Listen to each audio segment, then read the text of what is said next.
Shalom saudaraku semua, selamat berjumpa lagi dalam renungan pada hari ini. Saya berharap Anda semua dalam kondisi yang bersukacita dan senantiasa bersemangat untuk terus rindu mencari akan hadirat Tuhan. Namun sebelum kita mendengarkan renungan ini, mari kita awali dengan berdoa terlebih dahulu. Bapa Surgawi, kami bersyukur atas kasih-Mu yang mengangkat kami menjadi anak-anak-Mu. Saat kami merenungkan firman-Mu hari ini, bukalah hati kami untuk memahami suatu identitas kami yang mulia. Tuhan, ajarkanlah kami menjadi pembawa damai dimanapun kami berada. Biarlah karakter kami sungguh mencerminkan akan wajah-Mu Tuhan, sehingga melalui setiap tindakan damai kami, dunia dapat melihat kami adalah representasi Engkau yang nyata. Urapilah kami ini, agar kami semakin serupa dengan Engkau. Terima kasih Tuhan, kami berdoa dalam nama Tuhan Yesus Kristus. Haleluya, amin. Saudaraku yang terkasih, dalam perjalanan hidup kita sebagai orang percaya, ada banyak gelar yang disematkan kepada kita. Pengikut Kristus, hamba Tuhan, orang kudus, hingga bait Roh Kudus. Namun dari sekian banyak sebutan tersebut, ada satu panggilan yang terasa begitu dekat, begitu intim, begitu pribadi, sekaligus mengandung suatu otoritas yang sungguh luar biasa, yaitu menjadi anak-anak Allah. Panggilan ini bukan sekedar suatu status administratif di dalam kerajaan surga, melainkan sebuah transformasi identitas yang begitu mendalam. Dari dasar perenungan kita hari ini diambil dari sabda bahagia yang disampaikan oleh Tuhan Yesus saat khotbah di bukit. Mari kita baca firman Tuhan pada Matius pasal 5 ayat 9. Berbahagialah orang yang membawa damai, karena mereka akan disebut anak-anak Allah. Saudaraku, ayat yang singkat ini sebenarnya menyimpan suatu kunci rahasia tentang bagaimana kita seharusnya berfungsi di tengah dunia yang penuh dengan konflik, penuh dengan perpecahan, penuh dengan pertikaian, kegelisahan, kecemasan, bahkan ketakutan.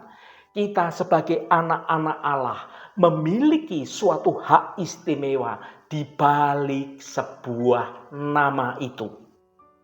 Bagi kita yang percaya kepada Tuhan Yesus Kristus, kita sangat memahami arti sebuah nama atau suatu reputasi di usia produktif dan juga usia dewasa ini. Kita seringkali dinilai berdasarkan pada keluarga mana kita ini berasal atau organisasi apa yang kita wakili itu. Namun bayangkan hak istimewa yang kita terima ketika Allah Sang Pencipta alam semesta menyebut kita sebagai anak-anak-Nya. Menjadi anak-anak Allah berarti kita memiliki suatu akses yang langsung kepada Bapa kita, Tuhan Allah Bapa kita. Kita memiliki suatu ahli waris atas janji-janjinya. Namun lebih dari itu, menjadi anak itu berarti kita membawa suatu genetik rohani dari Sang Bapa kita.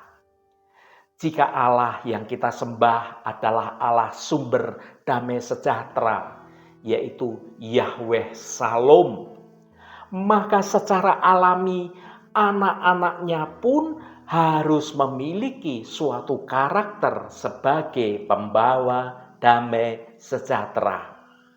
Inilah hak istimewa yang sekaligus menjadi suatu mandat yang sungguh sangat penting bagi kita. kita ini adalah representasi resmi dari Tuhan saat kita di bumi ini. Marilah kita memahami suatu makna membawa damai. Seringkali kita menyalahartikan pembawa damai dengan pencari ketenangan. Seorang pencari ketenangan biasanya akan menghindari suatu konflik, memendam masalah demi suasana terlihat tenang tetapi di permukaan saja, atau bahkan bisa jadi berkompromi dengan dosa agar tidak ada keributan. Namun, pembawa damai yang dimaksudkan oleh Yesus Kristus itu jauh lebih aktif dan jauh lebih berani. Kata damai dalam bahasa aslinya merujuk pada konsep shalom. Shalom bukan sekedar absennya suatu peperangan, melainkan suatu kehadiran, kesejahteraan, keutuhan, juga keadilan, dan juga rekonsiliasi.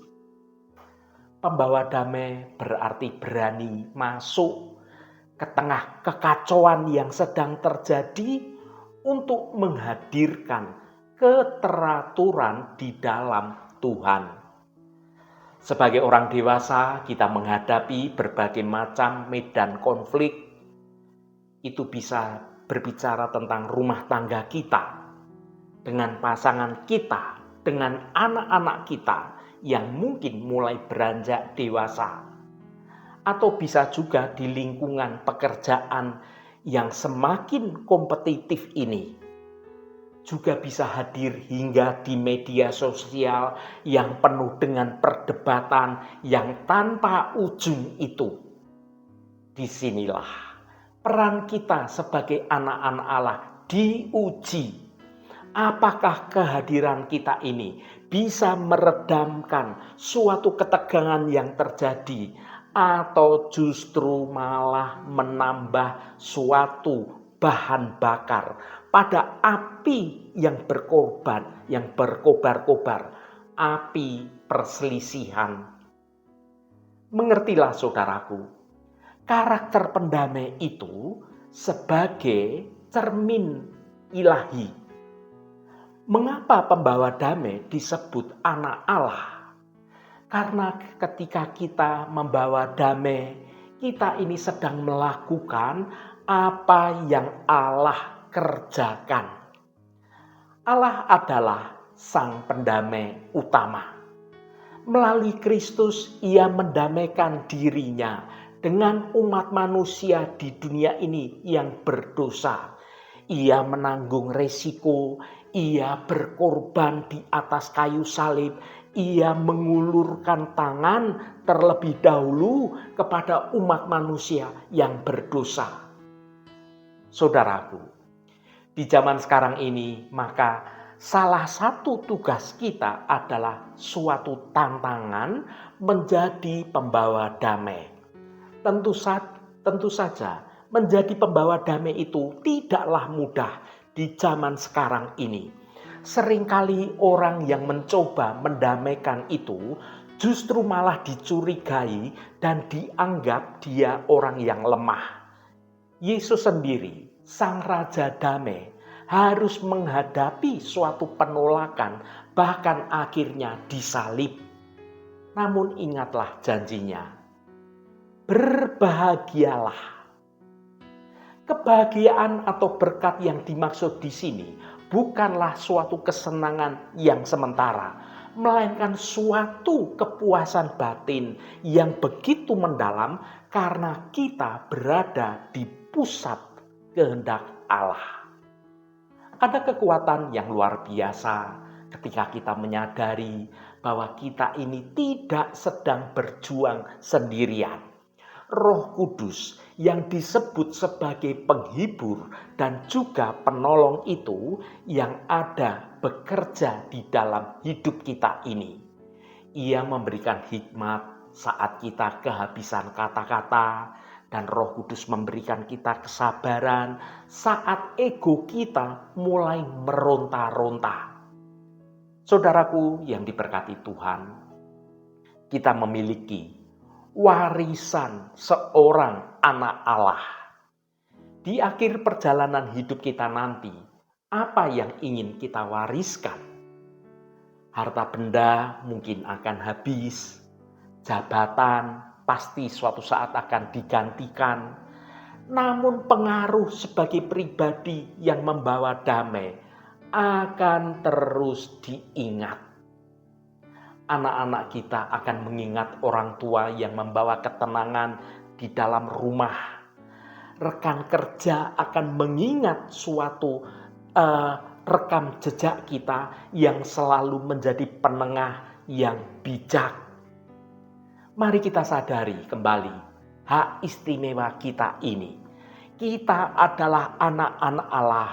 Kita adalah wajah Tuhan yang bisa dilihat oleh orang-orang dunia saat ini. Jangan sia-siakan identitas mulia ini dengan serta-merta kita terlibat dalam pertikaian duniawi yang semuanya itu adalah sia-sia saja. Sebaliknya, mari kita kejar apa yang mendatangkan suatu damai sejahtera yang sejati dan yang berguna untuk saling membangun antara satu pribadi dengan pribadi yang lainnya. Dunia mungkin tidak membaca Alkitab, tetapi mereka melihat, mereka membaca hidup kita ini. Jadilah Alkitab yang hidup melalui karakter sebagai pembawa damai bagi orang lain. Biarlah setiap orang yang berinteraksi dengan kita akan pulang dengan hati yang lebih tenang karena mereka baru saja bertemu dengan seorang anak Allah yang membawa suatu aroma atau membawa suatu bau harum dari kerajaan surga ke dalam bumi ini. Kiranya Tuhan memampukan kita semua di tengah segala dinamika hidup di usia dewasa kita ini untuk kita tetap teguh memegang mandat kita sebagai pembawa damai. Sebab di sanalah letak kebahagiaan sejati dan juga bukti nyata bahwa kita adalah milik Allah Bapa kita. Haleluya, Tuhan memberkati kita semua. Mari kita tutup renungan ini dengan berdoa. Bapa Surgawi yang penuh kasih, kami bersyukur atas kasih-Mu yang mengangkat kami menjadi anak-anak-Mu. Melalui firman-Mu dalam Matius pasal 5 ayat 9, kami diingatkan bahwa menjadi anak Allah bukan sekedar suatu status, melainkan sebuah panggilan untuk menjadi pembawa damai di tengah dunia yang penuh dengan perselisihan. Tuhan, bentuklah karakter kami agar kami tidak hanya mencari kedamaian bagi diri sendiri, tetapi aktif mengusahakan perdamaian bagi sesama kami. Ampuni kami jika kami seringkali ego kami lebih dominan daripada kasih Engkau. Sebagai representasi Engkau di bumi ini, mampukanlah kami untuk mencerminkan hati-Mu melalui perkataan yang menyejukkan dan juga tindakan yang merangkul sesama kami.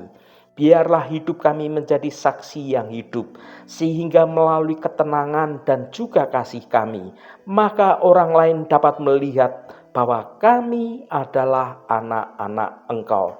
Pakailah kami menjadi alat pendamai-Mu di dalam keluarga, di dalam lingkungan pekerjaan, dan di lingkungan kami berada dimanapun juga.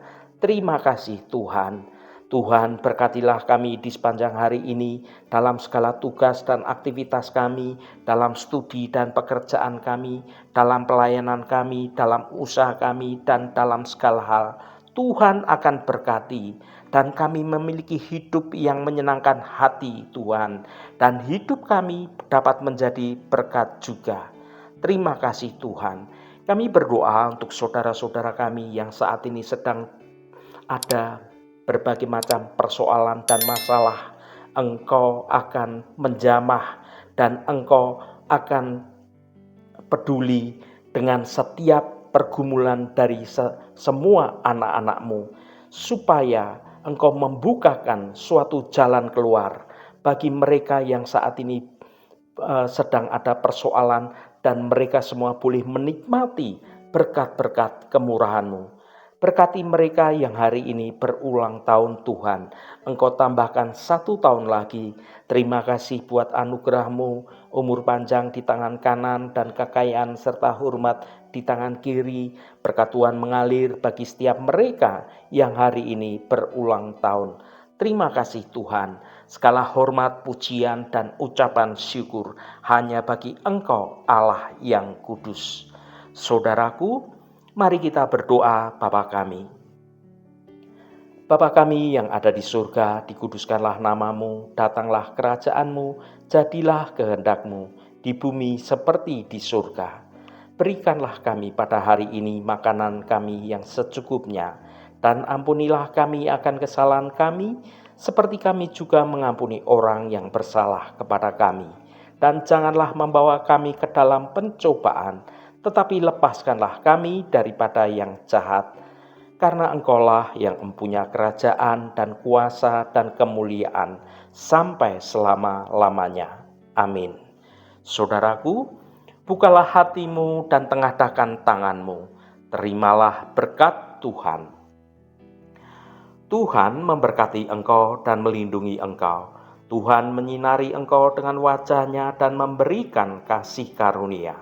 Tuhan menghadapkan wajah-Nya kepadamu dan memberikan damai sejahtera.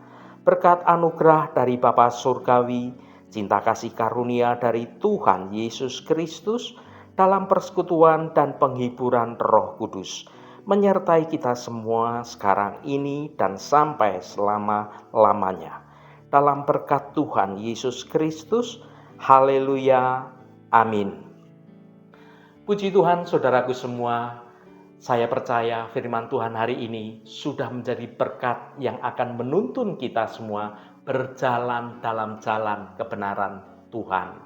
Saudaraku, saya sangat senang sekali dan berterima kasih jika Anda berkenan memberikan komentar pada konten video ini dan bagikan renungan ini pada teman dan sahabat Anda, agar mereka diberkati juga melalui renungan ini. Terima kasih saudaraku, sampai bertemu kembali. Shalom, Tuhan memberkati.